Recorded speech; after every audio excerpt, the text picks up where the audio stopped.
जळगाव जिल्ह्यात जळगाव आणि रावेर हे दोन लोकसभा मतदारसंघ आहेत. रावेर मतदारसंघात अद्याप राष्ट्रवादी शरद पवार गटाची उमेदवारी निश्चित झालेली नाही.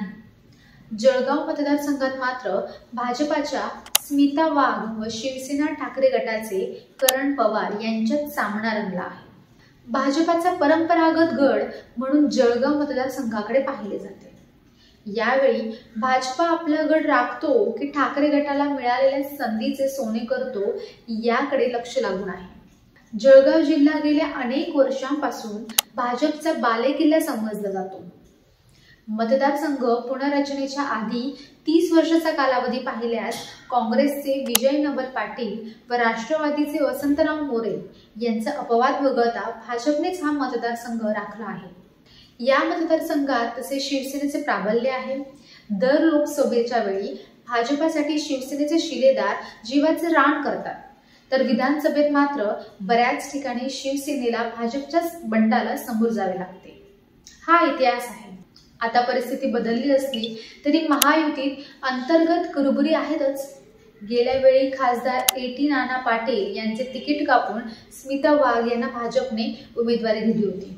मात्र नामांकन भरण्याच्या काही दिवस आधीच वाघांचे तिकीट अनपेक्षितरित्या कापून भाजपाचे 40 गावचे तत्कालीन आमदार उन्मेष पाटील यांना खासदारकीच्या बोहल्यावर चढवले होते.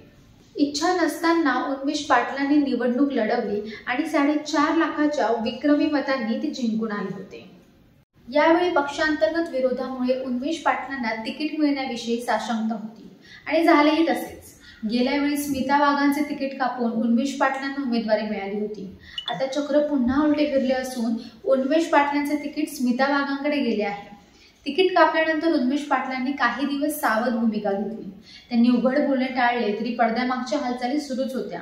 जागा वाटपात हा मतदारसंघ शिवसेना ठाकरे गटाकडे असल्याने शिवसेनेशी वाटाघाटी सुरू ठेवल्या. प्रारंभी त्यांचे स्वतःचे नाव पुढे आले, त्यानंतर त्यांच्या पत्नीच्या नावाची चर्चा सुरू झाली.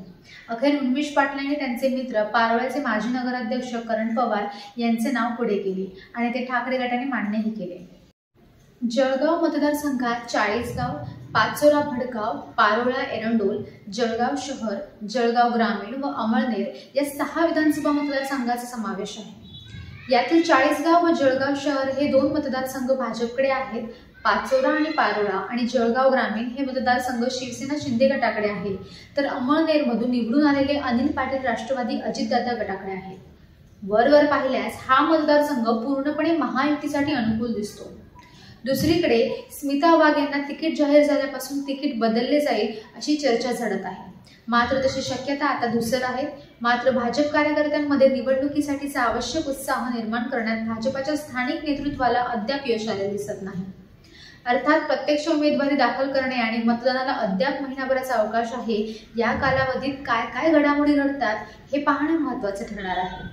तर अशाच ताज्या आणि नवीन व्हिडिओज पाहण्यासाठी देशदूतच्या सोशल मीडिया प्लॅटफॉर्मला लाईक करा, शेअर करा आणि सबस्क्राईब करा. धन्यवाद.